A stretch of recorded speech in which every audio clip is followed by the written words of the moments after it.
आज के क्लास में हम लोग द्विघात समीकरण से संबंधित उन सभी टॉपिकों को जानने वाले हैं कि द्विघात समीकरण में हमें क्या क्या पढ़ना है, किस प्रकार से पढ़ना है। साथ ही साथ द्विघात समीकरण से बिहार बोर्ड में कितने प्रश्न पूछे जा सकते हैं, इन बातों को भी अच्छे से जान लेना है, ताकि द्विघात समीकरण पढ़ने के बाद आपको ये अनुमान लगे कि द्विघात समीकरण पढ़ने पर हमें कितना बिहार बोर्ड के द्वारा नंबर मिलेगा, कितना मार्क का क्वेश्चन आएगा।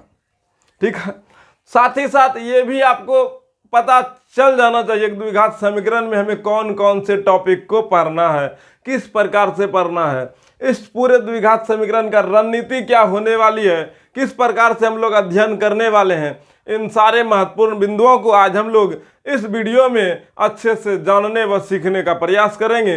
अगर एक शब्दों में कहा जाए तो आज द्विघात समीकरण चैप्टर का इंट्रोडक्शन क्लास है। इनमें ये जानना है पढ़ना क्या है, कैसे पढ़ना है, किन किन टॉपिकों पर बहस करना है, साथ ही साथ इनसे संबंधित कौन कौन सी क्वेश्चन पूछे जा सकते हैं, बिहार बोर्ड द्विघात समीकरण से कितने नंबर का क्वेश्चन अभी तक पूछा है और कितने नंबर का क्वेश्चन पूछा जा सकता है। इन सारे बातों पर आज हम लोग बहुत ही विस्तार से बात करेंगे। तो जय हिंद साथियों, स्वागत आप सभी का आमस गुरुकुल के संघर्ष फाउंडेशन बैच में। साथियों, कैसे हैं आप सभी? हम उम्मीद करते हैं आप स्वस्थ होंगे, मस्त होंगे और हमारे साथ पढ़ाई में अभी व्यस्त होंगे। तो चलिए साथियों, हम आपको अब पूरी तरीके से पढ़ाई में व्यस्त करने का प्रयास करते हैं और आपको यह बताने का भी प्रयास करते हैं कि द्विघात समीकरण चैप्टर में किस किस टॉपिक पर कैसा कैसा क्वेश्चन पूछा जाता है, द्विघात समीकरण से कितने नंबर का क्वेश्चन बिहार बोर्ड अभी तक पूछता है और पूछा जा रहा है। चलिए शुरुआत करते हैं। सबसे पहले द्विघात समीकरण से संबंधित बातों में जानना चाहें तो ऑब्जेक्टिव आएगा। क्या आएगा? ऑब्जेक्टिव। ऑब्जेक्टिव अब कितने नंबर का आ सकता है? तो बिहार बोर्ड के दृष्टिकोण से एवरेज में अगर लेके चले तो 7 से 10 ऑब्जेक्टिव आता है। कभी कभी 10 ऑब्जेक्टिव पूछा है, कभी कभी 6 ऑब्जेक्टिव पूछा है, कभी कभी 8 पूछा है, कभी कभी 7 पूछा है। तो ये कहना मुश्किल होगा कितना पूछा जा सकता है, लेकिन एक एवरेज है, 8 को पूछा जाता है। तो एवरेज लेके चले तो 8 ऑब्जेक्टिव पूछेगा। ठीक है, शॉर्ट क्वेश्चन 2 से 3 को पूछा जाता है। 2 से 3 क्वेश्चन शॉर्ट क्वेश्चन रहता है द्विघात समीकरण से। अगर इनसे बात किया जाए द्विघात समीकरण से तो 2 से 3 क्वेश्चन है। तो अगर 2 क्वेश्चन ही मान ले तो ये 2 क्वेश्चन अगर मान लिया जाए, क्वेश्चन नंबर 1 क्वेश्चन नंबर 2 आए द्विघात समीकरण चैप्टर का शॉर्ट क्वेश्चन से, तो ये मेरा 4 नंबर का हो गया और ये मेरा ऑब्जेक्टिव 8 नंबर का हो गया। तो टोटल हो गया 12 मार्क। 12 नंबर द्विघात समीकरण चैप्टर से आप ला सकते हैं। अगर आपका किस्मत खूब अच्छा है, खूब बढ़िया है, तो हम ये भी कहेंगे द्विघात समीकरण से कभी कभी 5 नंबर का क्वेश्चन भी पूछा जा रहा है। कभी कभी पूछा जाता है, हरदम नहीं पूछा गया है। अभी ये कहना मुश्किल होगा कि इस बार पूछेगा कि नहीं पूछेगा, लेकिन ये भी कहना गलत होगा कि नहीं पूछेगा, पूछ भी सकता है ना। तो अगर आपका किस्मत खूब अच्छा है तो हौला सब चैप्टर है, तो लॉन्ग क्वेश्चन से 1 5 नंबर या आ जाए, 1 5 नंबर का क्वेश्चन आ जाए, एक क्वेश्चन आएगा और एक क्वेश्चन जो है ना अगर आएगा तो ये 5 नंबर का हो गया, तब फिर ये चैप्टर आपके लिए वरदान साबित होगा। 17 नंबर का ये चैप्टर बन जाएगा, पूछा जाए तब। वैसे 12 नंबर कन्फर्म। तो अब चलिए इस टॉपिक में, इस समीकरण चैप्टर में, द्विघात समीकरण चैप्टर में क्या क्या पढ़ना है, कौन कौन से टॉपिक को पढ़ना है। तो चलिए एक एक करके अब देखते हैं। अच्छे से देखिएगा बाबू, ताकि आपको अनुमान तो लगे, अरे यार पढ़ना तो था लेकिन पढ़ना कितना था, ये सब बातों को भी तो जान लेना चाहिए। इससे क्या होगा, आपका पढ़ने का जो मन है वो बोलेगा यार इतना ही तो पढ़ना है, तो कोई दिक्कत नहीं है, आराम से पढ़ेंगे, आराम से सीखेंगे। सबसे पहला बात, अगर जब टॉपिक को देखा जाए, ठीक है, तो पहला चैप्टर 4.1 द्विघात समीकरण का 4.1 चैप्टर जो है वो द्विघात समीकरण को पहचानने से रिलेटेड ही है। तो पहचान करना कौन द्विघात समीकरण है कौन नहीं है। तो पहला टॉपिक हो गया द्विघात समीकरण की पहचान, द्विघात समीकरण की पहचान। पहला टॉपिक हो गया द्विघात समीकरण की पहचान। अगर जब द्विघात समीकरण बना है तो उसका मूल भी निकालेगा, तो मूल ज्ञात करना दूसरा टॉपिक हो गया। लेकिन मूल ज्ञात करना में या फिर मूल ज्ञात करे में, अरे यार करे लिखो या करना लिखो, ठीक है, मूल ज्ञात करे में अगर इसका भी पॉइंट देखा जाए तो इसमें 3 पॉइंट बन के निकलता है गुणनखंड विधि द्वारा।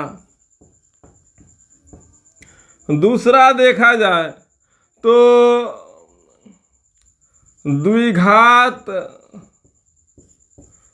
सूत्र द्वारा,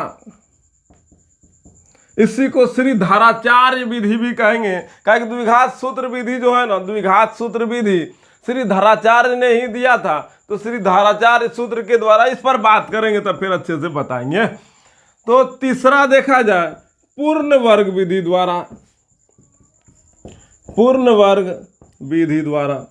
देखिए द्विघात बहुपद पढ़े तो वहां पर शून्यक निकाले थे, द्विघात बहुपद का शून्यक ज्ञात किए थे, अल्फा बीटा माने थे वहां।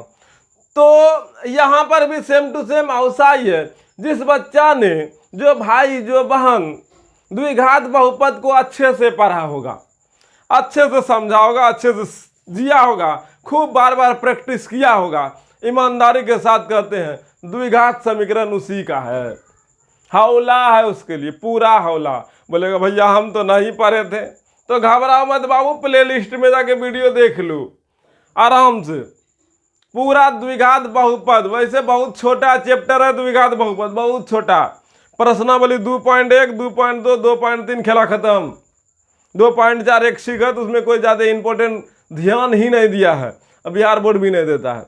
लेकिन हम द्विघात बहुपद चैप्टर में लगभग 20 दिन पढ़ाए हैं। अगर अच्छे से देखा जाए तो 20 दिन पढ़ाए हैं, तो 20 से 25 घंटा के अप्रोक्स होगा, क्योंकि मेरा हर वीडियो 1 घंटा 10 मिनट, 1 घंटा 20 मिनट का रहता है। 1 घंटा तो बहुत कम, रियर केस रहेगा तब, लेकिन 1 घंटा 10-20 रहता ही है। तो इसीलिए बाबू हमर अच्छे से जाके देखो, द्विघात बहुपद मजबूत तो द्विघात समीकरण मजबूत। हम कुछ जबरदस्ती तो नहीं कर सकते, हम आपको सिखाने के लिए प्रयास कर सकते हैं, बस आप सीखिएगा।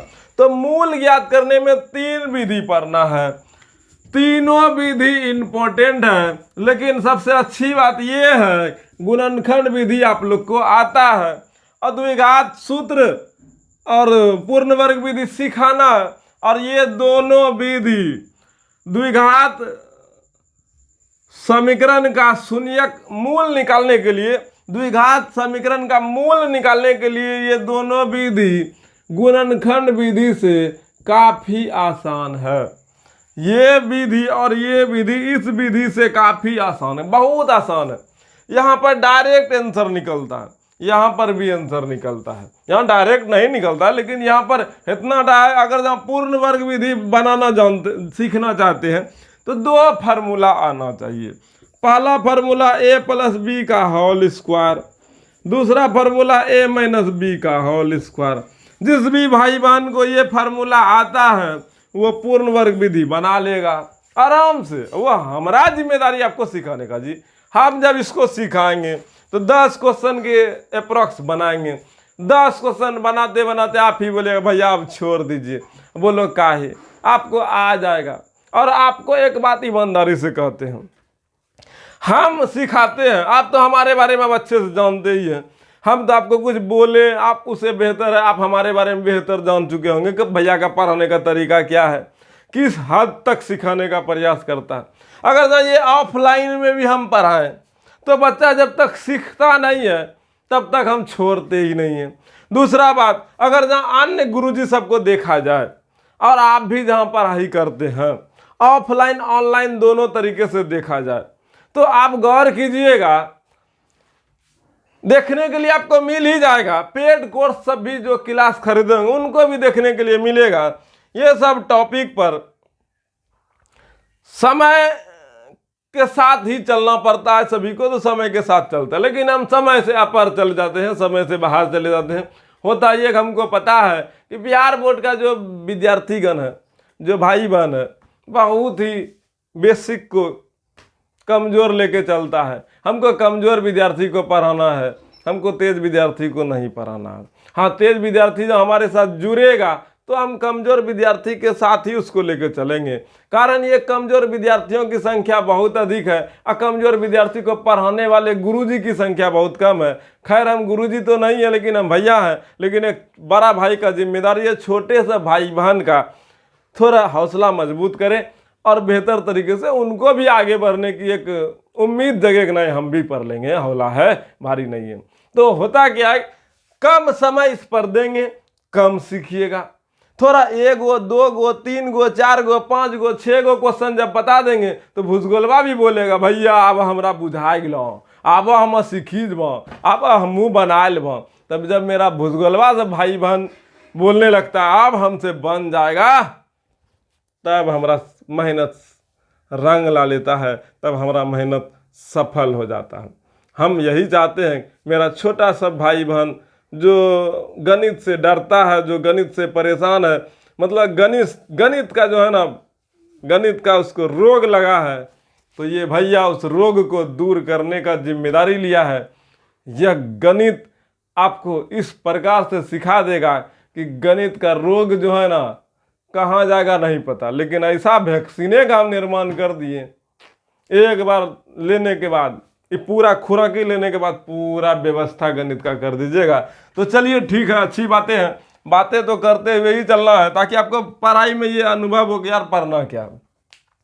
तो ये पहला टॉपिक, ये दूसरा टॉपिक में 3 टॉपिक, ठीक है। उसके बाद फिर बाबू देखो, उसके बाद फिर विवेचक पढ़िएगा।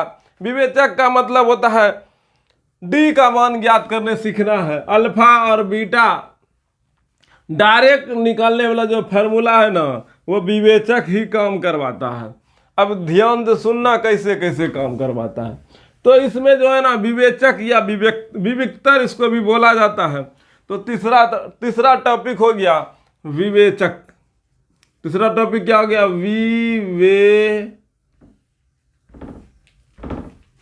विवेचक या विविक्तर। इसी को हम लोग बर्की डी बोलेंगे। इसका फार्मूला था B² - 4AC, ठीक है, डी बराबर। ये टॉपिक है, इस पर क्वेश्चन बातें करेंगे, साथ ही साथ मूलों की प्रकृति भी जानेंगे। चौथा टॉपिक में मूलों की प्रकृति के बारे में जानेंगे। 5वां नंबर, यदि अल्फा और बीटा बराबर दिया रहे, अल्फा बराबर बीटा दिया रहे तो के का मान ज्ञात करें, ये जानेंगे। और आपको एक चीज याद रखना होगा, जब ये पूरे द्विघात समीकरण पढ़ेंगे तो एनसीईआरटी बुक का सभी प्रश्नावली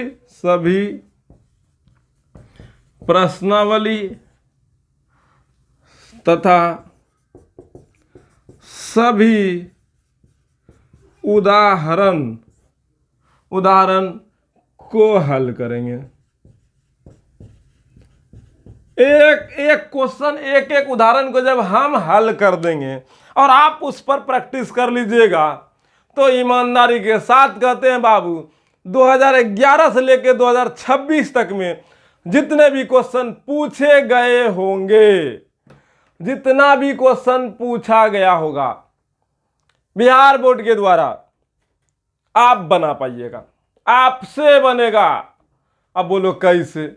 विश्वास रखो, जैसे द्विघात बहुपद पढ़ाएं, जैसे द्विघात बहुपद में आप क्वेश्चन बैंक बनाए और बन गया, उसी प्रकार वास्तविक संख्या में आप क्वेश्चन बना लिए। वास्तविक संख्या के सारे प्रॉब्लम को, सारे कॉन्सेप्ट को सीखने के बाद जब क्वेश्चन बैंक का आप पोस्टमार्टम कर दिए, उसी प्रकार से द्विघात समीकरण में जो भी क्वेश्चन अभी तक बिहार बोर्ड पूछा होगा, वो सारे क्वेश्चन को आप समेट के बना लीजिएगा। आपके अंदर में वो साहस, वो हिम्मत हम उत्पन्न कर देंगे। तो साथियों, अब चलिए हम लोग ये सब बातों को सीखने के बाद अब द्विघात बहुपद और द्विघात समीकरण का तुलनात्मक अध्ययन करते हैं। जो बच्चा थोड़ा बहुत भी द्विघात बहुपद जानता होगा वो यहाँ पकड़ लेगा। आज का क्लास द्विघात बहुपद और द्विघात समीकरण से तुलनात्मक अध्ययन कर ये भी जानने का प्रयास कर लेगा कि आखिर क्या होती है द्विघात बहुपद, क्या होती है द्विघात समीकरण। एक शब्दों में कहा जाए, द्विघात बहुपद 99% रूल लेके बैठा है द्विघात समीकरण का। एक ही बातों पे निर्भर करता है कि अगर द्विघात बहुपद आता है तो आपको समीकरण आता है, कुछ बड़ का ताम झाम नहीं है। द्विघात बहुपद का जितना भी कॉन्सेप्ट है, जितना भी मंत्र है, जितना भी तरीका है, जितना भी नखरा, जितना भी नौटंकी, वो सारे नौटंकी, वो सारे नखरे को हम एक क्रीम पाउडर लगाकर द्विघात समीकरण के रूप में बदल सकते हैं। एक क्रीम पाउडर के द्वारा ही द्विघात समीकरण का रूप ले लेगा। जैसे आप लोग देखते होंगे कभी कभी नाच ड्रामा में एक लड़का लड़की का रूप लेता है क्रीम पाउडर लगाकर, उसी प्रकार से द्विघात बहुपद को बस एक छोटा सा क्रीम पाउडर लगाएंगे, थोड़ा सा उसको लहरियान कट मरवाएंगे, बोलेगा यस अब तो हम द्विघात समीकरण बन गए। कौन बोलेगा? द्विघात बहुपद बोलेगा। मतलब ये द्विघात बहुपद का ही अगर हम प्रमोशन कर दें, जैसे कोई भी कंपनी में एक छोटा सा काम करने वाला वर्कर का प्रमोशन होता है तो नए पदों पर जाता है, प्रमोशन होते होते बड़े पदों पर चला जाता है। उसी प्रकार से अगर द्विघात बहुपद का यहाँ पर प्रमोशन कर दे, उसका जो है ना थोड़ा रुतबा बढ़ा दे, थोड़ा उसका सैलरी बढ़ा दे, थोड़ा उसका जो है ना जिम्मेदारियां बढ़ा दे और प्रमोशन कर उसका नया रूप दे, नया नाम दे, नई पहचान दे, तो वह द्विघात समीकरण कहलाने लगेगा। मतलब द्विघात बहुपद का प्रमोशन करके आप द्विघात समीकरण में बदल सकते हैं। बस थोड़ा सा गुण एक दो गो अलग होगा। वही गुण जहां पर आप शून्यक बोलते थे वहां मूल बोलिएगा, पहले आप उसको सर बोलते थे अब प्रिंसिपल बोलिएगा। एक होता ना सरकारी स्कूल में एक सर होता है, एक प्रधानाध्यापक होता है। तो सर लोग क्या करते भाई, सभी क्लास में जाके पढ़ाते हैं। प्रधानाध्यापक क्या करते भाई, पूरे क्लास को मैनेज करते हैं। मतलब सर का ही प्रमोशन हुआ तो वो प्रिंसिपल बन गया, प्रधानाध्यापक बन गया। उसी प्रकार से द्विघात बहुपद का प्रमोशन कर उसका हम लोग आज द्विघात समीकरण बना लेंगे। तो चलिए प्रमोशन करते हैं द्विघात बहुपद का। तो ये है द्विघात, यहां से नहीं लिखते हैं, यहां से ये है द्विघात बहुपद, यह है पोनोमियल, ठीक है। यह है द्विघात समीकरण, ठीक है। चलिए एक एक करके समझते हैं।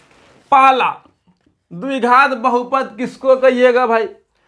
जिस बहुपद की अधिकतम घात, जिस बहुपद की अधिकतम घात 2 होती है उसे द्विघात बहुपद कहते हैं। मतलब ये कि अधिकतम घात 2 होगी, द्विघात बहुपद कहलाएगी। यहां पर भी अधिकतम घात 2 होगी, ये द्विघात समीकरण कहलाएगी। इसमें कोई दिक्कत, कोई तकलीफ, कोई दिक्कत, कोई तकलीफ ना। चलो ठीक है। जैसे हम मान लिए x² + 3x + 5, ये द्विघात बहुपद है। अधिकतम घात पावर 2 पावर 1 पावर 0, तो इस पूरे बहुपद का अधिकतम घात सबसे बड़का घात 2 है, तो ये द्विघात बहुपद है। उसी प्रकार x² + 3x + 5 है, तो ये द्विघात बहुपद है। द्विघात ये बहुपद है अभी, लेकिन थोड़ा सा इसका प्रमोशन कर देते हैं। प्रमोशन करने का मतलब इसका थोड़ा रूप बदल देते हैं, रंग बदल देते हैं। ये द्विघात बहुपद है, प्रमोशन किए, ये प्रमोशन करने के बाद ये देखो इसका एक गुण बदला है, यहाँ बराबर 0 आया। कोई जरूरी नहीं कि बराबर 0 ही रहे, कोई संख्या भी रह सकता है, 1 2 3 रूट 5 रूट 7 कुछ भी रहे, कोई भी वास्तविक संख्या यहाँ रह सकता है, कोई भी वास्तविक संख्या रह सकता है। 0 एक मान रख लेता है, कोई दिक्कत नहीं है। चलो ठीक है, यहाँ पर कोई संख्या भी आप दे सकते हैं, लेकिन यहाँ 0 इसीलिए दिए, ये 5 है, इसको उस तरफ ले लिए, +5 हो गया, इसको इस तरफ ला लिए, -5 हो गया। और जब मूल निकालते हैं तो दोनों तरफ का मान को देख के चलना पड़ता है। चलिए आप समझिएगा मेरी बातों को। प्रमोशन करने पर ये द्विघात बहुपद का प्रमोशन के समीकरण हो गया। मतलब एक शब्दों में कहा जाए, एक बात समझा जाए यहाँ पर, तो समीकरण का एक ही रंग रूप है यार, बराबर रहेगा। बराबर के बाद कोई संख्या रहे या 0 रहे। द्विघात बहुपद में अगर बराबर के बाद 0 आ जाए या कोई संख्या आ जाए, तो वो द्विघात समीकरण का रूप ले लिया, द्विघात बहुपद का प्रमोशन हो गया, समीकरण बन गया, कोई दिक्कत। तो यहाँ पर अब अगर ये सब चीज देखने के बाद, अरे यार x² + 3x + 5 बराबर 0, तो यहाँ पर भी अधिकतम घात 2 ही है ना। तो जब ये 2 है तो ये द्विघात समीकरण है। समीकरण होने का मुख्य कारण है बराबर 0 है या फिर बराबर कोई संख्या हो। यहाँ तक में कोई दिक्कत? चलिए ठीक है। अब यहाँ पर जब जाने द्विघात बहुपद का अधिकतम घात 2 होता है, द्विघात समीकरण का अधिकतम घात 2 होता है, तो कोई अंतर है क्या? द्विघात बहुपद में द्विघात समीकरण में कोई अंतर है क्या? अब बोलो यार, कोई अंतर है क्या? बिल्कुल नहीं है। तो अंतर बस एक ही है कि यार समीकरण में बराबर 0 रहेगा या कोई संख्या रहेगा, लेकिन द्विघात बहुपद में कुछ नहीं रहेगा, सीधा रहेगा। तो इसका एक फार्मूला पकड़ ले यार, मतलब एक फार्मा रख ले, इसमें डालेंगे द्विघात बहुपद निकलेगा, इसमें डालेंगे समीकरण निकलेगा। मतलब एक ऐसा मशीन बना ले, उस मशीन में चर संख्या अचर संख्या डाले, बहुपद निकाले। एक ऐसा मशीन बना ले, चर संख्या अचर संख्या डाले, समीकरण निकाले। मतलब ये आलू डाले, समोसा निकाले, पनीर डाले, खोआ निकाले। तो जो निकालना है निकालो यार, लेकिन आप फिलहाल समीकरण पर हो। देखो यहां तो द्विघात बहुपद का मानक रूप या व्यापक रूप, मानक रूप या व्यापक रूप, ऑब्जेक्टिव नाम बदल देता है यार।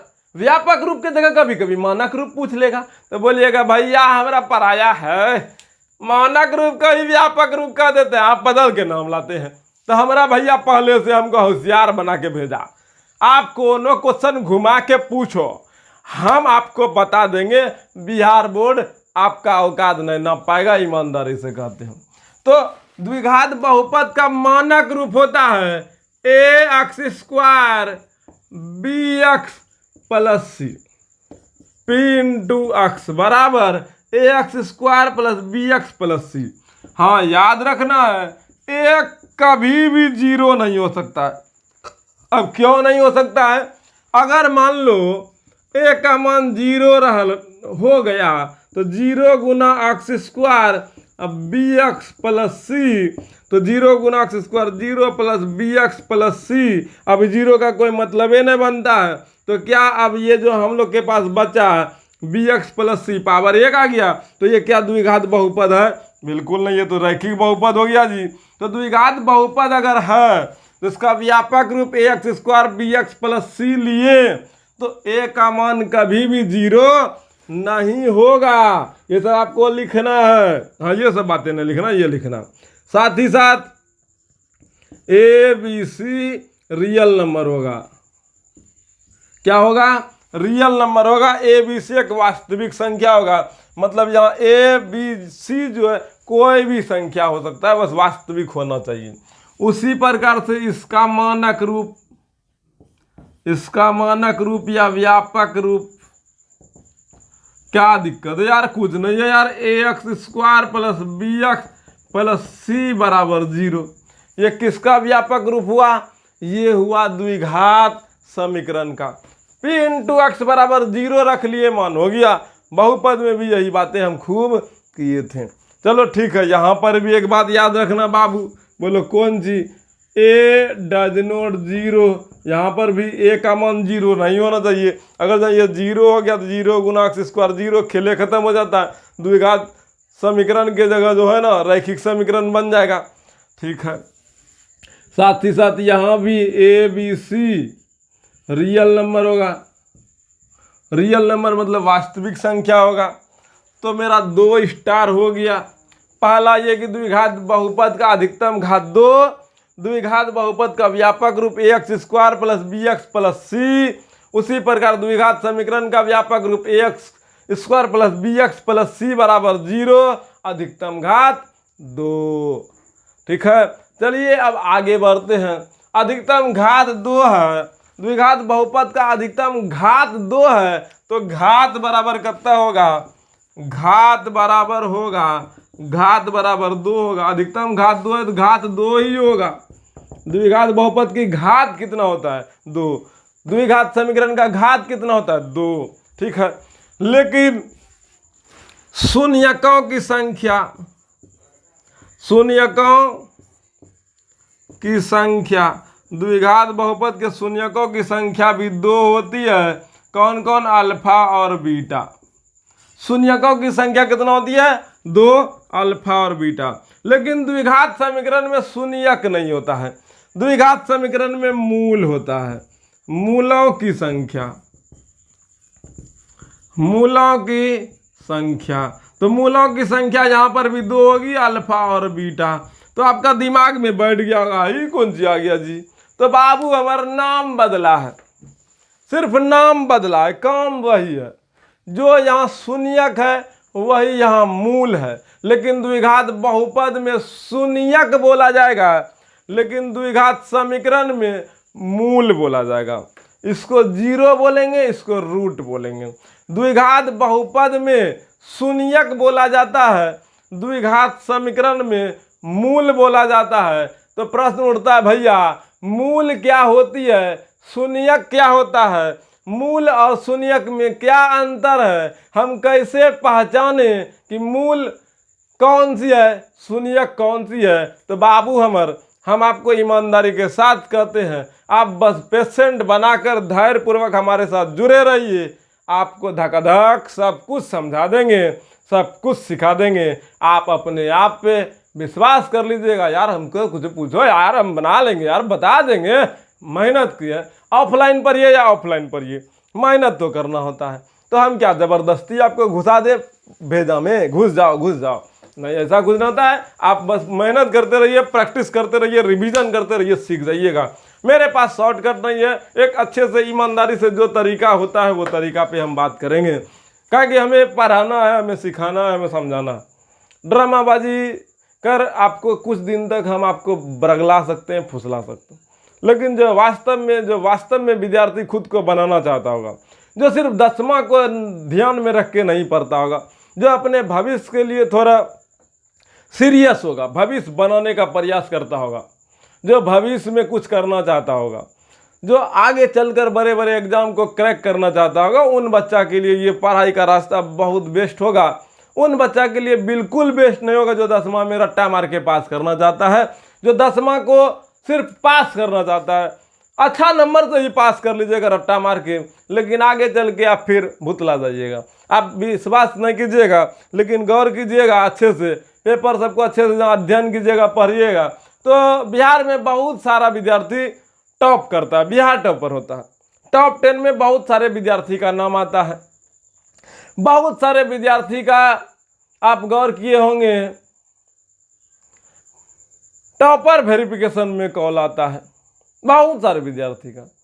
लेकिन जब नीट का एग्जाम देने का पारी आए, जीमेन का एग्जाम देने का पारी आए, या फिर बड़े बड़े नौकरी वाले एग्जाम, जैसे मान लीजिए कोई भी नौकरी का एग्जाम का रिजल्ट आए, तो गौर कीजिएगा वो सब टॉपर भुतला गया होगा। कुछ ही टॉपर होगा जो कि बड़े स्तर पर परीक्षा का तैयारी किया होगा। रट्टा मारकर बाबू बिहार है, आगे नहीं बढ़ पाइएगा। मेहनत करना होगा, कॉन्सेप्ट सीखना होगा, क्यों और कैसे का उत्तर जानना होगा, पढ़ना होगा, मेहनत के बल पे आगे बढ़ना होगा। तो आगे का भविष्य में नौकरी लेना है, फटाक से बिहार है बाबू। तो बिहार में बुद्धि का ज़्यादा वैल्यू नहीं दे रहा है। मुख्य वजह यह है कि यहाँ बेरोजगारी चरम सीमा पर है। साथ ही साथ यहाँ कोई भी प्रकार का कंपनी नहीं है जिससे आपको काम मिले। तो इसलिए या तो बाहर जाके काम कीजिए, बाहर नहीं जाना चाहते हैं तो मेहनत करके नौकरी लीजिए। कहा कि हमारे सबके पास पूंजी का तो अभाव है ही, कहा गार्जियन के पास उतना पूंजी ही नहीं है आपको बिजनेस करने का हिम्मत दे। वैसे आपको बुद्धि है, बिजनेस कर सकते हैं, लेकिन पूंजी नहीं रहने के कारण से दिक्कत होती है। तो चलिए ठीक है, तो ये सब क्वेश्चनों का उत्तर हम लोग शून्य क्या है या फिर मूल क्या है, इन सभी प्रश्नों का उत्तर हम लोग बहुत ही अच्छे तरीके से जानेंगे, कोई दिक्कत नहीं। और साथ ही साथ चलिए अब क्या पढ़ना है। 4 पॉइंट हुआ था, 1 2 3 4 पॉइंट हुआ था, या फिर जो पॉइंट हुआ था हम 4 नंबर दे रहे, ठीक है। तो अगर यहाँ पर देखा जाए शून्यकों के बीच संबंध, शून्यकों के बीच संबंध, और यहाँ मूलों के बीच संबंध, मूलों के बीच संबंध। यहाँ ध्यान दीजिएगा, जैसे शून्यक हो गया अल्फा और बीटा, तो इसका संबंध होगा अल्फा प्लस बीटा बराबर माइनस बी बाय ए। अगर यहाँ इसी को हिंदी में लिखें तो शून्यकों का योग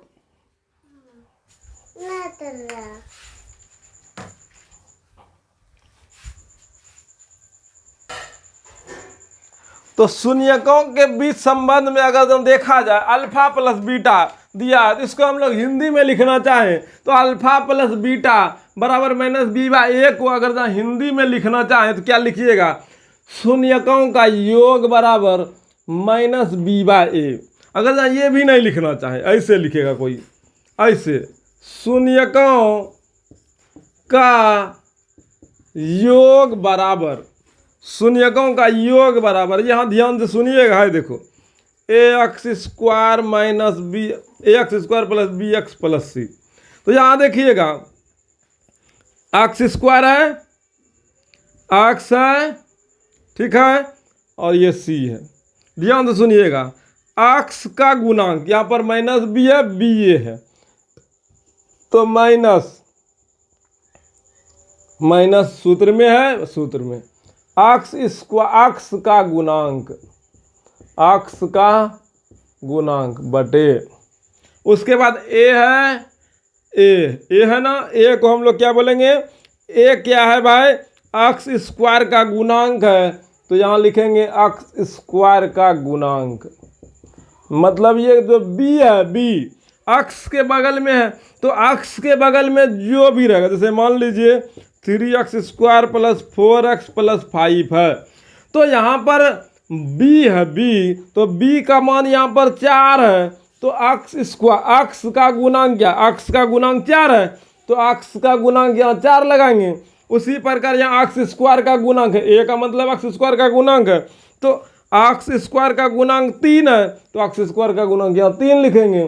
तो इसी को इस भाषा में हम लोग लिख सकते हैं, ठीक है। साथ ही साथ शून्यकों का गुणनफल शून्यकों का गुणनफल अल्फा इंटू बीटा बराबर होता है सी by A. Alpha into beta बराबर होता है सी बाय ए। अगर जहाँ इसी को हिंदी में लिखना चाहें तो शून्यकों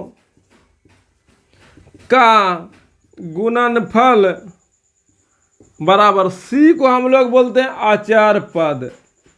क्या बोलते हैं? अचर पद। और ए तो अक्स स्क्वायर का गुणांक होगा, ये अक्स स्क्वायर का गुणांक। आपको हिंदी में लिखना था इसे, आइए ऐसे लिखना था इसे, अल्फा इंटू बीटा बराबर सी बाय ए। ये भी यही कह रहा है। ये जो बातें हैं इनको भाषा में इस प्रकार से लिखा गया। अब बस इधर क्या करना है? इधर कुछ नहीं करना है। अल्फा प्लस बीटा बराबर यहाँ भी माइनस बी बाय ए होगा। बस यहाँ शून्यक के जगह मूलों का योग होगा और मूलों का गुणनफल होगा। मूलों का योग, मूलों का गुणनफल। बाकी बात सेम टू सेम भाषा का उपयोग कर लीजिएगा। अल्फा इंटू बीटा बराबर c by a. Same to same इधर जो है वही चीज़ इधर भी रहेगा, कुछ अंतर नहीं है, सेम टू सेम है। तो आप बताइए द्विघात बहुपद और द्विघात समीकरण में कोई खास अंतर है क्या? कोई खास वजह है क्या? बिल्कुल नहीं है। तो द्विघात बहुपद द्विघात समीकरण एक ही खानदान का है, बस इसका प्रमोशन हुआ है, ठीक है, और कुछ नहीं हुआ है। एक ही आदमी है, उसका प्रमोशन हुआ है, कुछ खास अंतर देखने के लिए नहीं मिलेगा। बस अंतर ये है कि द्विघात बहुपद में हम लोग सिर्फ गुणनखंड विधि से उसका शून्यक निकाले थे, लेकिन द्विघात समीकरण में पूर्ण वर्ग विधि से भी निकाल लेंगे, श्रीधराचार्य विधि से भी निकाल लेंगे। तो इन सब बातों के आधार पर हम लोग अध्ययन करेंगे। तो चलिए साथियों, अब हम लोग को ये भी जानना चाहिए कि द्विघात समीकरण को कैसे पहचानें। तो द्विघात समीकरण को पहचानने चलिए सीखते हैं।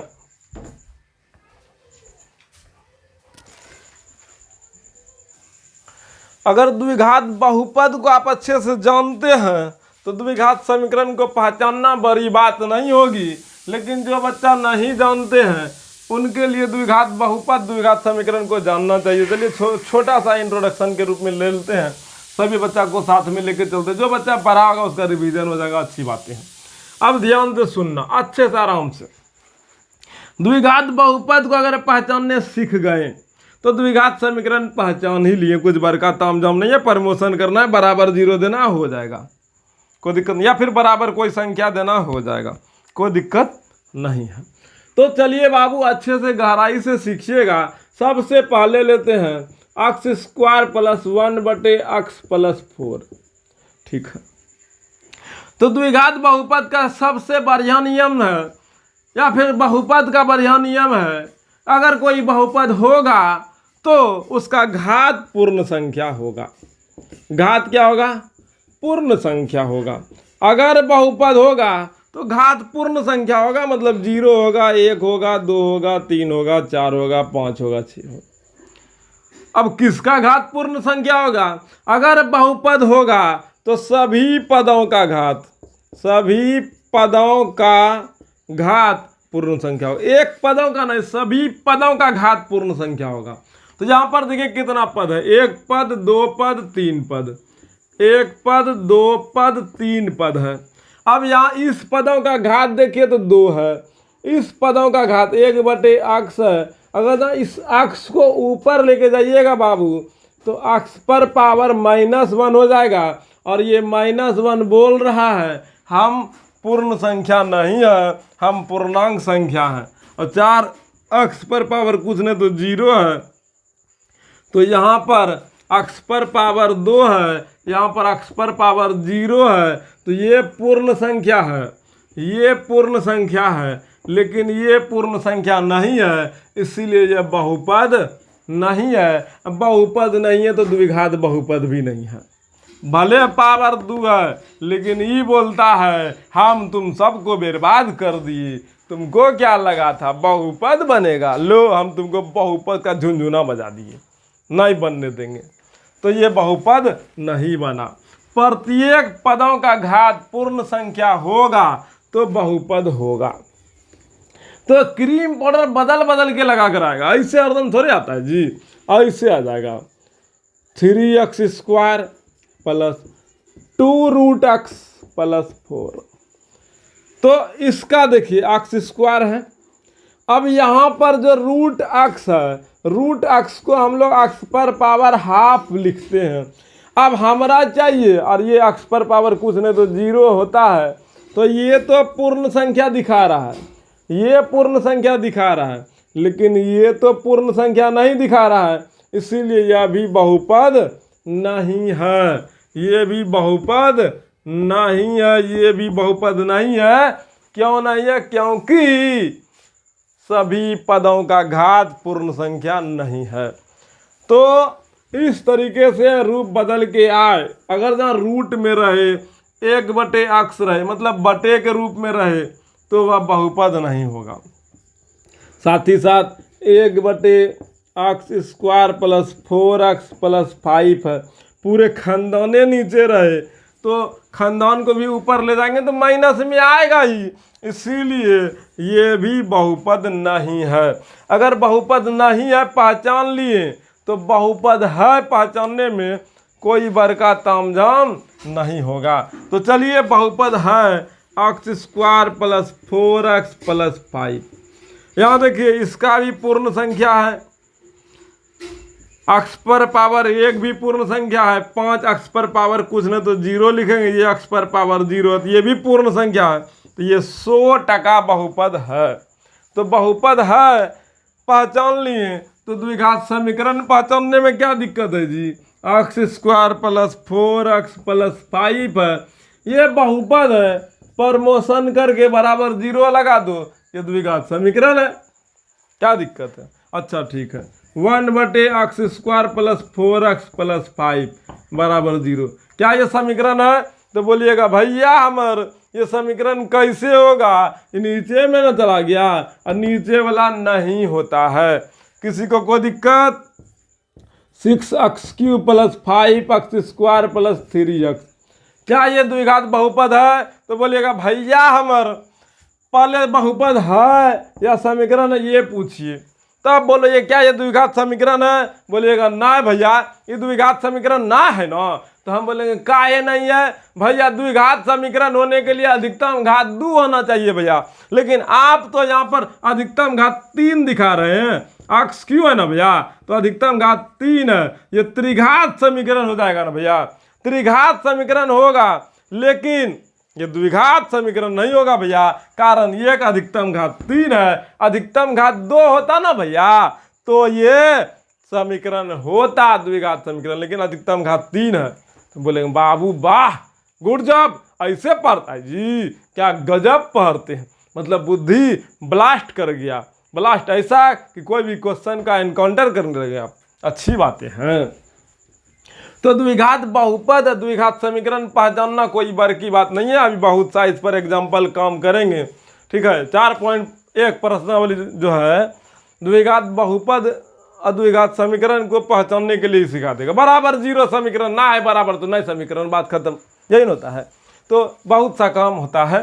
चलिए और एक बात इसमें सीखते हैं, हाँ कौन नहीं है, ये बात अच्छे से याद रखना, ठीक है। कौन नहीं है ये बात अच्छे से याद रखना, यही याद रहेगा तो ही आप द्विघात बहुपद पहचान पाइएगा, द्विघात समीकरण पहचान पाइएगा, कोई दिक्कत नहीं है। अच्छा, हम आपको सिखाना क्या चाह रहे थे? द्विघात समीकरण के प्रकार, द्विघात समीकरण के प्रकार। द्विघात समीकरण का 2 प्रकार होती है। द्विघात समीकरण का कितना प्रकार होती है? 2 प्रकार होती है। एक होता है शुद्ध द्विघात समीकरण, एक क्या होता है? शुद्ध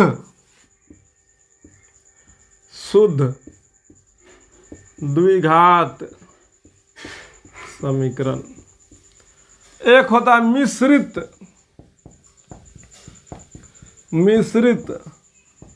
द्विघात समीकरण। अब बोलिएगा भैया हाय नया नया क्या आ गया। तो यहाँ से एक बात बताते हैं, बिहार बोर्ड अगर जब फंसाना चाहे तो ऐसे फंसाएगा। बोलेगा क्या बोलेगा जानते बताते सुनना। बोलेगा द्विघात समीकरण का व्यापक रूप बताएं। कोई भी बच्चा बता देगा ax² + bx + c = 0। ठीक है, कोई भी बता देगा। 1 मिनट।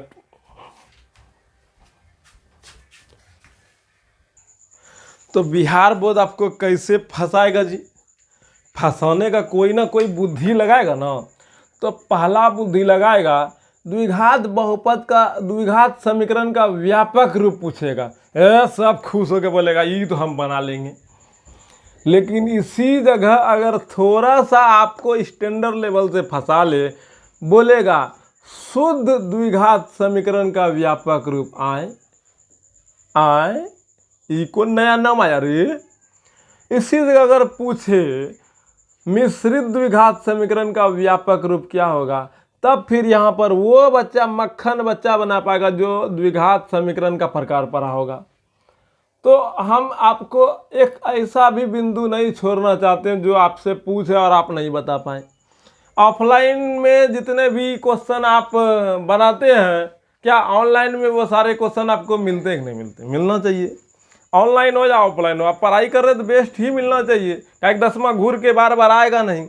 जब एक ही बार पढ़ना है तो अच्छे से पढ़ेंगे, अच्छे से सीखेंगे। जब बार बार पढ़ने का मन होता तो कोई अलग बात है। 10वां में हम एक ही बार पढ़ने वाले हैं, तो इसीलिए हमको अलग अलग तरीके से सीखना होगा। तो चलिए शुद्ध द्विघात समीकरण और मिश्रित द्विघात समीकरण को भी जानते हैं, अच्छे से सीखते हैं। शुद्ध द्विघात समीकरण का सीधा सीधा बात समझाते हैं। ये क्या होता है, x² - 4 = 0। यह शुद्ध द्विघात समीकरण है। x² + 7 = 0। ये समीकरण नहीं है, समीकरण है। अगर आप इसका मूल निकालिएगा तो आप नहीं निकाल पाइएगा। कारण ये है कि ये वास्तविक संख्या काल्पनिक संख्या का रूप में बदल जाएगा। देखो कैसे, x² है बराबर के उस तरफ गया -7। अब ये जो स्क्वायर है इसको उस तरफ लेके जाइएगा तो अंडर रूट हो जाएगा।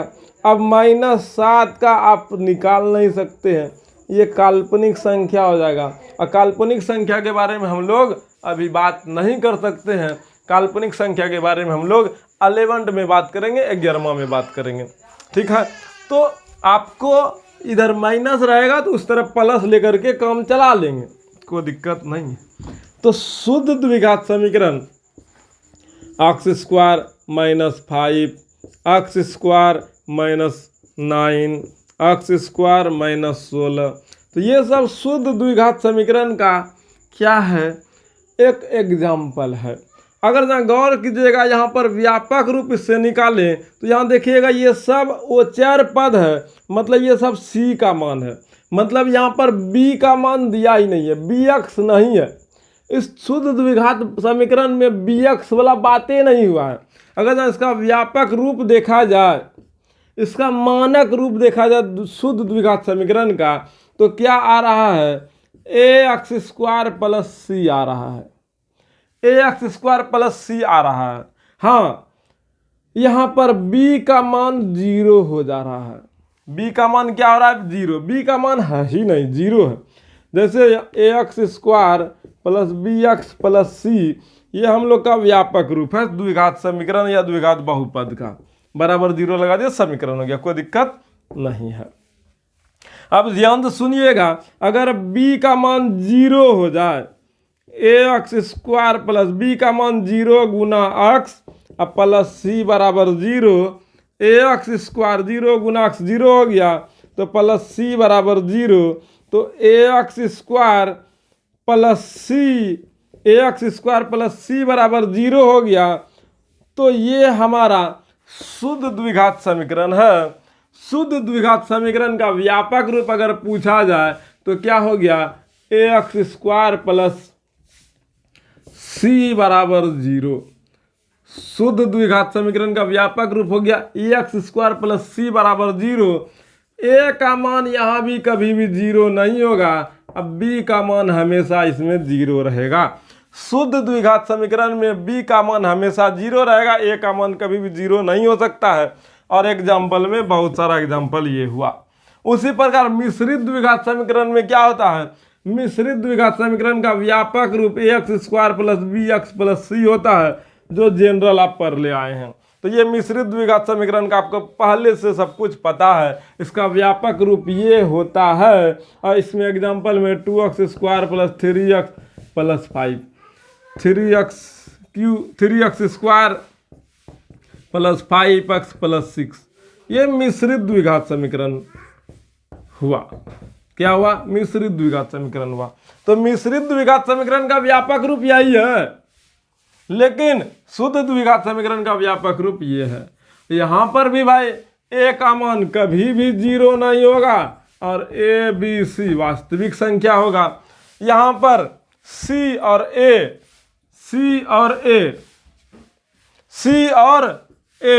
वास्तविक संख्या होगा। सी और ए क्या होगा, वास्तविक संख्या होगा। तो साथियों, ये था द्विघात समीकरण का इंट्रोडक्शन क्लास। इसके बाद हम लोग आगे अगली क्लास में पढ़ेंगे, अच्छे से सीखेंगे, समझेंगे। तो आज के लिए इतना ही साथियों। हम उम्मीद करते हैं आप अच्छे से सीखे समझे होंगे।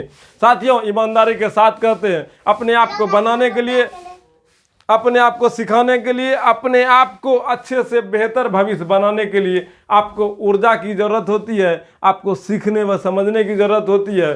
तो आपको अपार ऊर्जा चाहिए। इसीलिए अपने आप को धार देने के लिए, अपने आप को शांत रखने के लिए, अपने आप को बनाने के लिए ध्यान कीजिए, साधना कीजिए। ध्यान साधना करने के बाद आप बड़े से बड़े चुनौती को भी अच्छे तरीके से ठीक कर लीजिएगा, उससे जी लीजिएगा, उससे परेशान नहीं होकर उससे सीखने का प्रयास कीजिएगा। तो साथियों, आज के लिए इतना ही। आप सभी छोटे भाइयों बहनों को दिल के हार्दिक गहराई से पूरा वीडियो देखने के लिए, अच्छे सीखने समझने के लिए धन्यवाद, थैंक यू, शुक्रिया। जय हिंद, जय भारत, जय बिहार।